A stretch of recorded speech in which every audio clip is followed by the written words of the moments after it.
Kwa kweli naombeni mnisaidie. Amina bado anahitaji matibabu. Saa nyingine nakosa hata pesa za kwenda hospitali. Nauli sina, inabidi tu nimpe paracetamol nyumbani. Mimi mwenyewe nimeshapata vidonda vya tumbo na pressure. Umri umeenda. Naomba mnisaidie hata hifadhi tu ya pa kukaa.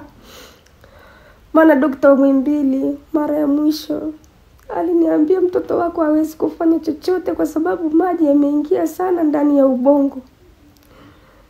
Sielewi kama Mungu bado ananiweka pamoja na huyu mtoto mbeleni kwa sababu ndugu wameshachoka. Je, nitaishije? Saa nyingine namkabidhi Mungu maisha ya Amina, namkabidhi Mungu maisha yangu.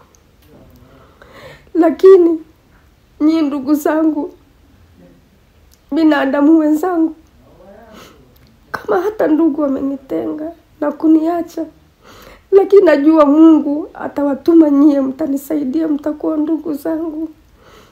Nipata hata hifadhi ya kukaa tu, au nipate mtaji. Kuna mtoto wangu hiyo kwanza alitakiwa aende sekondari lakini ameshindwa. Ndo ananisaidia, anafanya kazi huko mjini, ndo ananiletea 5,000 na kula. Saa nyingine namuasiri kisaikolojia. Nifanye nini? Lakini amesema hawezi kuniacha. Nahitaji tu nipate hata mtaji. Tuweke hata kibanda tu, tuuze hata juisi, tuuze chochote, ila tupate tu mahitaji tu.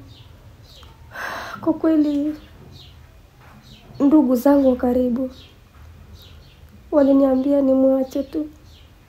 Ningewasikiliza hata kufanya operation nisingempeleka, lakini waliniambia kwa sababu umemzaa hivyo, mwache tu ndo Mungu alivyomuumba. Lakini mimi sikumwacha, nimetembea hospitali mbalimbali sana.